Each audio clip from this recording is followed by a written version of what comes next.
2 লাখ টাকা দিয়া গরু কিনা ইচ্ছা করিয়া গরুর দড়ি ছাড়িয়া দিছে। এখন গরুকে এলাকার ভিতরে দৌড় দিতে আছে, পিছন দিয়ে আরো 4 জনে দৌড়াইতে আছে।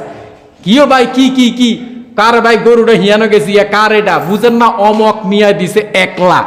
না রে গরু তোরে ঠিক আছে, হের উদ্দেশ্য হইল এটা এলাকার ভিতরে ঘুরবো আর ব্যাকে মনে করেন হ্যাঁ না আমরা লইব। এরকম বাস্তব ঘটনাও দেখছি। তবে লোক দেখানোর জন্য আমরা কোরবানি করব না। এরপরে কোরবানির গোশত মাপা যাবে না। অনেকে বাড়িতে না ডিজিটাল পাল্লার মধ্যে মাপ দেয়, পুরাটা বস্তা উড়াইয়া। বাগে যে 30,000 টাকা পড়ছে চাই কি না, ঠিক আছে ঠগি না, কি করি না। কোরবানির গোশত এইভাবে মাপ দেওয়া যাবে না। আল্লাহর সন্তুষ্টির জন্য দিছে, এখানে আর মাপা মাফিক মাইপা বাগ করে ঠিক আছে, কিন্তু আপনি সবগুলি একটার মধ্যে উড়ে আবার এক্সট্রা ঘরের মধ্যে নিয়ে যখন ইয়া করবেন, ওই কথা আমি বলছি।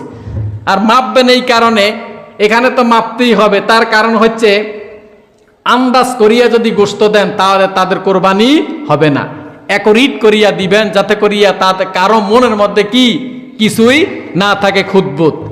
এরপরে কোরবানির গোশতকে 3টা ভাগ করা হচ্ছে যে মুস্তাহাব। কয় ভাগ?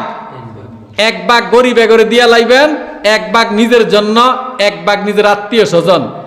এরপরও যদি আপনি কিছু কম বেশি করেন, যে গরিবে করে দিলাম, আত্মীয় স্বজন একটু কম দিলাম এইবার, বা আরো মেহমান টেহমান আছে, সেটা আপনার ব্যাপার।